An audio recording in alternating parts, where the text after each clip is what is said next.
How do you go about sharing your genealogy research? Join me today as I explain the challenges I faced following my crazy idea to research 1,000 men of the Ohio 133rd Company K with the goal of writing a story about my ancestor. But now I've alleviated the genealogy guilt. But now how do I share the research I have gathered? Howdy, welcome back to Family History Fanatics. If you're new here, I'm Devin Noel Lee, and today we're diving into the reality of a specific genealogical research project. Whether you're just starting out or have been at it for a while, you'll discover how often genealogists do and don't practice what they teach or preach, but ultimately strive to deepen their connections to their roots. If you're passionate about discovering your past, make sure to subscribe and sign up for email reminders for new video releases. Are you anything like me? When I do genealogy research, I don't like to keep it to myself. I want it to share it with others so they don't have to retrace expensive, time-consuming steps in genealogy research. I'm not against them retracing my steps to prove or disprove the claims I currently have.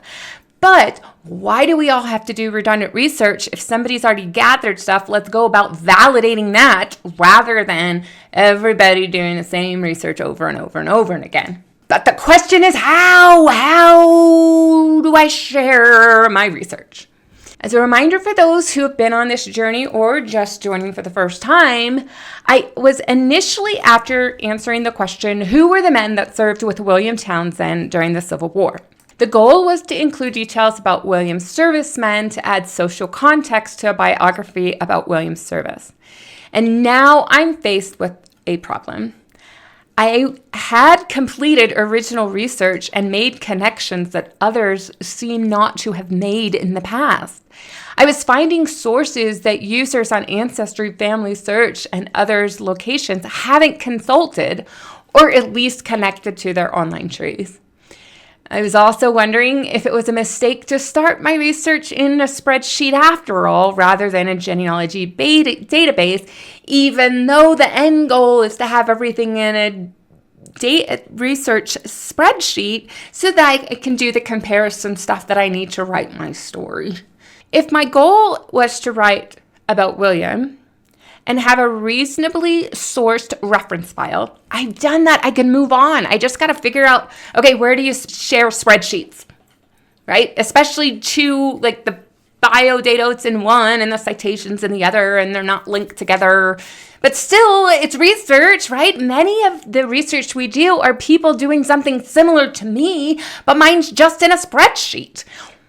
How do I share that? I still don't know. And if somebody has an idea, I would love to hear it. And if you haven't guessed, I still haven't written a story about William. I know, eventually, right? So let's stop and think. What are some of the options available, right? Right now, I could share the Google Sheets file with people. But how does anybody know that I have this file?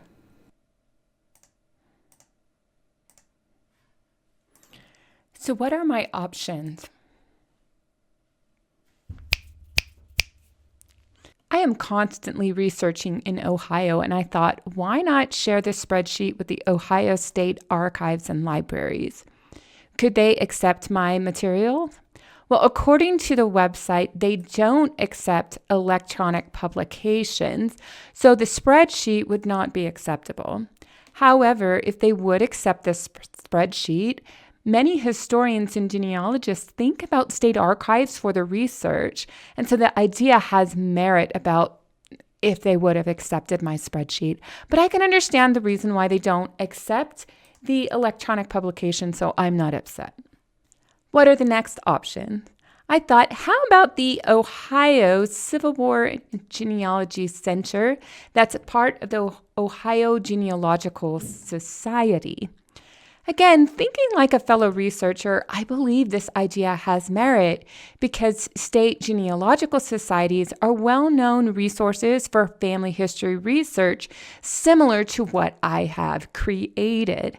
I mean, who hasn't found an index to land records, guardianship records, and so forth, thanks to a genealogical society? Perhaps I could donate my spreadsheet as a research resource, but I don't want it to be behind a paywall. Could I have reached out to OGS?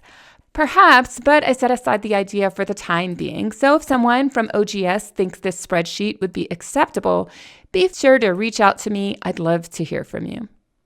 Next, I discovered the Ohio Civil War Central website. It is an independent encyclopedia of Ohio history owned and operated by R² Communications. The creators behind Ohio Civil War Central are historians, developers, and website specialists.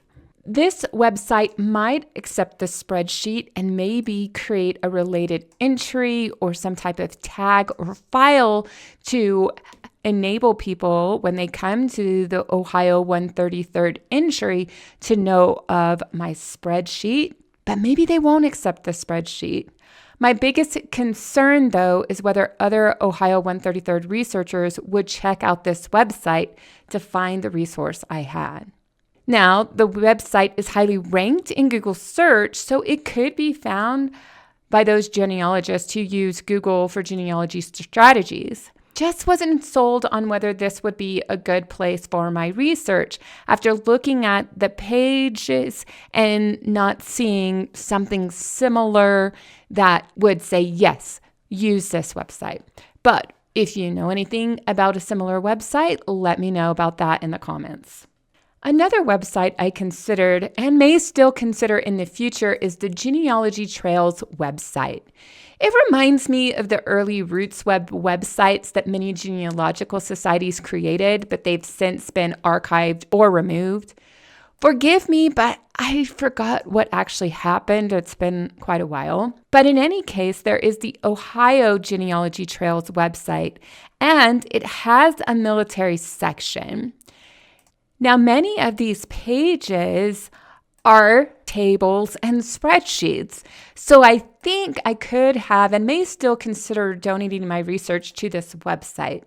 If you have any experience sharing to Genealogy Trails websites, please reach out and tell me what you think. Here, I'm seeing the 7th Regiment of Ohio, and it's a transcription of the service information and not the roster.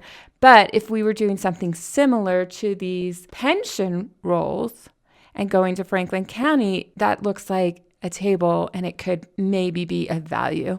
Now, the final idea was to create a blog or a website dedicated to the Ohio 133rd.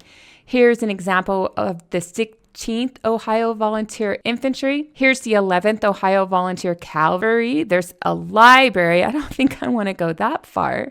And then here's one for the Ohio 103rd Volunteer Infantry. Again, it seems to be a physical location, and I don't want to go that far.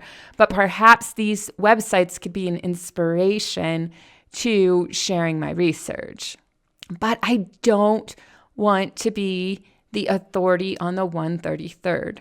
The next option is to create a database and upload that research to Ancestry, MyHeritage, Find My Path, so forth. Those trees can be built relatively quickly if I could find a way to import a spreadsheet data to a GEDCOM file.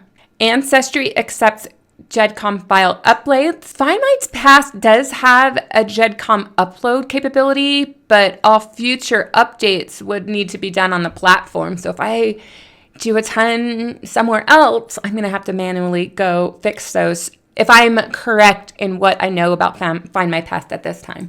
MyHeritage accepts uploads, or I could use their database management program. Family Search Profiles does not accept genealogy GEDCOM files to the One World Tree, but Roots Magic can write to Family Search. I could also upload a GEDCOM file to the genealogies portion of the website, but it's not consulted regularly in my experience, so the whole point of sharing it might be wasted time. And then there's Wikitree, and I love the people who use Wikitree. I definitely considered Wikitree because one of the things that they do differently than many other platforms is their special projects labeling. I talked about this with the creator of the African American slave groups, and we talked about that a year or two ago. And there are labels for famous people or for congressmen. There's lots of different labeling projects out there. And so I really like that tip, but it's my understanding, correct me if I'm wrong, Wikitree does not accept rapid genealogy file uploading, and no genealogy software that I know of writes to Wikitree. Another possibility is Fold3 memorial pages. Again, there's no rapid upload feature.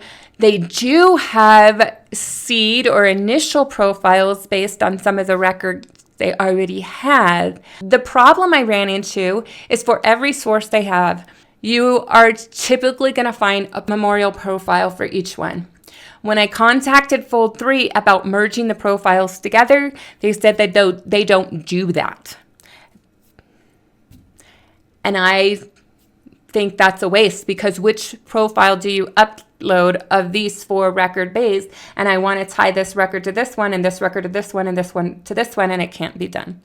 Since recording this video, Fold3 has decided to actually merge those profiles. So there's a little bit of an update, because I can promise you Thomas Begg had multiple profiles when I first did this project back in the early part of the year. Addison Adams has multiple profiles, but you can still see there are a few other people, such as Addison Adams, in this profile, the Iowa 47th, that this is probably the same person. So I think more database cleanup needs to happen on that website. I'm really facing the challenge of should I bother sharing my research for others. Since I'm at the end of the question, I did bother sharing my research with others, and I'm going to tell you in the next set of videos how I went about doing that. And then really the question is, am I ever going to get back to the story of William James Townsend? I don't know. I really don't know. Through the process, I discovered a few tools that help me convert the spreadsheet to a GEDCOM file. And that GEDCOM file can then be imported to a number of different platforms. Like I said, it could initially seed Find My Past, it could seed My Heritage, it could seed Ancestry. But I had to make a decision of where to upload my tree, and then I began to clock just to see how long it would take. Yes, I've already given you a spoiler. It took about 7 months, and I'm still counting. So in the next video, I will share with you how I converted the spreadsheet to the GEDCOM file. And then in the video following that, I will tell you how I took the GEDCOM file and where I chose to upload it to share that research. So for now, what are your thoughts on sharing genealogy research online? Am I unaware of new tools that during my sabbatical and my myopic tunnel vision of trying to share this research that I've missed? Feel free to share with me all of that information in the comment section below. This is Devin Lee with Family History Fanatics, reminding you that if family history isn't fun, you're doing it wrong. And some people have said, Devin, you're doing your genealogy wrong because you stopped having fun. Well, no, I'm still having fun. And I'm doing things wrong, but I'm also doing some things right, and I'm hoping you are the benefit of all the learning I am doing and the vulnerability I'm sharing that, you know what, sometimes even the best genealogies, researchers get a little sidetracked. I'll see you in the next video.